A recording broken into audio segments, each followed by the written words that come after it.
Serial ये रिश्ता क्या कहलाता है में अब कहानी ऐसा मोड़ लेने वाली है जिसे देखने के बाद दर्शकों के होश उड़ जाएंगे। आने वाले एपिसोड में एक ऐसा बड़ा धमाका होने वाला है जो पूरे पोदार हाउस की नींव हिला देगा। इस बार मामला सिर्फ बहस या तकरार तक सीमित नहीं रहेगा, बल्कि रिश्तों में ऐसी दरार पड़ेगी जिसे भर पाना किसी के लिए भी आसान नहीं होगा। कहानी की शुरुआत होती है मायरा से, जो चुपचाप अपनी किताब लेने के लिए पोदार हाउस पहुंचती है। वह किसी को बिना बताए घर के अंदर दाखिल होती है, क्योंकि उसे सिर्फ अपनी ज़रूरी किताब लेकर वापस लौटना होता है।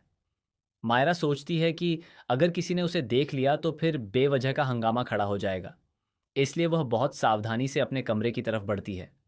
बुक ढूंढते ढूंढते मायरा काफ़ी थक जाती है। गर्मी से परेशान होकर वह सोचती है कि थोड़ी देर के लिए ऐसी चला लेती हूँ। जैसे ही वह ऐसी ऑन करती है, ठंडी हवा लगते ही उसे नींद आने लगती है और वह कुछ देर के लिए वहीं सो जाती है।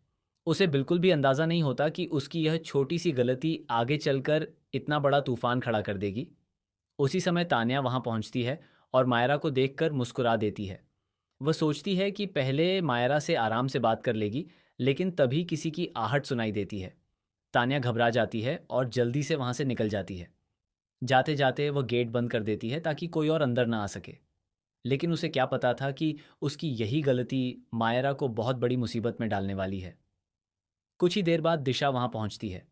जैसे ही उसकी नज़र मायरा पर पड़ती है, उसका गुस्सा सातवें आसमान पर पहुंच जाता है।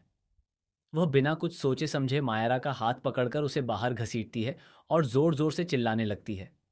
दिशा कहती है, तुम्हारी हिम्मत कैसे हुई इस घर में आने की?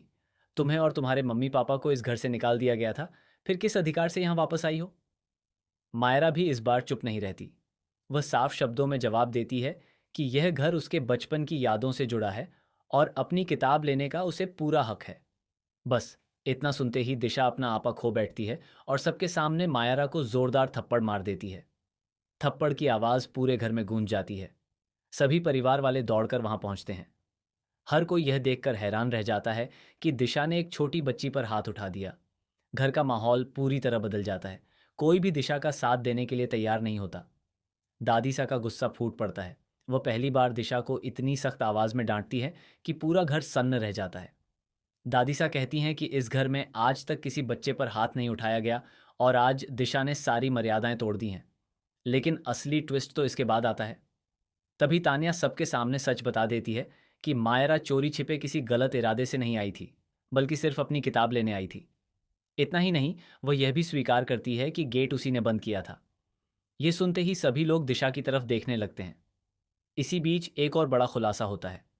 दादीसा के हाथ एक पुरानी फाइल लगती है जिसमें ऐसे दस्तावेज होते हैं जो साबित करते हैं कि दिशा पिछले कई दिनों से पूरे परिवार को एक दूसरे के खिलाफ भड़काने की कोशिश कर रही थी। उसने कई झूठ बोलकर गलतफहमियां पैदा की थीं ताकि घर की पूरी कमान उसके हाथ में आ जाए। ये सच्चाई सामने आते ही पूरे पोदार हाउस में भूचाल आ जाता है। हर कोई दिशा से सवाल पूछने लगता है, लेकिन दिशा के पास किसी भी सवाल का जवाब नहीं होता। इतना ही नहीं, तभी दिशा की बुआ का फोन स्पीकर पर आ जाता है। फोन पर हुई बातचीत सुनकर सभी के पैरों तले जमीन खिसक जाती है। बातचीत से साफ हो जाता है कि दिशा वही सब कर रही थी जो उसकी बुआ उसे सिखा रही थी। दोनों मिलकर परिवार को तोड़ने और घर की बागडोर अपने हाथ में लेने की योजना बना रही थीं। अब दादी सा बड़ा फैसला सुनाती हैं। वह कहती हैं कि जिस इंसान को रिश्तों की इज्जत करना नहीं आता, उसे इस घर में रहने का कोई अधिकार नहीं है। ये सुनकर दिशा के चेहरे का रंग उड़ जाता है। उसे पहली बार एहसास होता है कि उसकी एक गलती ने सब कुछ खत्म कर दिया है। लेकिन कहानी यहीं खत्म नहीं होती। एपिसोड के आखिर में सबसे बड़ा शॉक तब मिलता है जब मायरा अचानक बेहोश होकर जमीन पर गिर जाती है। पूरा परिवार घबरा जाता है। डॉक्टर को तुरंत बुलाया जाता है। डॉक्टर जो सच बताते हैं उसे सुनकर हर किसी की आंखें नम हो जाती हैं। डॉक्टर कहते हैं कि मायरा पिछले कई दिनों से मानसिक तनाव में थी और लगातार डर के माहौल में रहने की वजह से उसकी तबीयत बिगड़ गई है। अब पूरे परिवार को अपनी गलतियों का एहसास होने लगता है। दादी सा साफ कह देती हैं कि अब इस घर में नफरत नहीं, सिर्फ सच और इंसाफ चलेगा। वहीं दिशा की मुश्किलें अब और भी बढ़ने वाली हैं, क्योंकि उसके सारे झूठ एक एक करके सबके सामने आने वाले हैं। आने वाले एपिसोड में यह देखना बेहद दिलचस्प होगा कि क्या दिशा अपने की माफ़ी मांग पाएगी या फिर उसे हमेशा के लिए पोदार हाउस छोड़ना पड़ेगा। क्या मायरा को इंसाफ मिलेगा? क्या परिवार फिर से एक हो पाएगा या ये थप्पड़ हमेशा के लिए रिश्तों को तोड़ देगा? इन सभी सवालों के जवाब आने वाले एपिसोड में मिलने वाले हैं। जहां हर कुछ मिनट बाद एक नया धमाका और एक नया चौंकाने वाला खुलासा देखने को मिलेगा।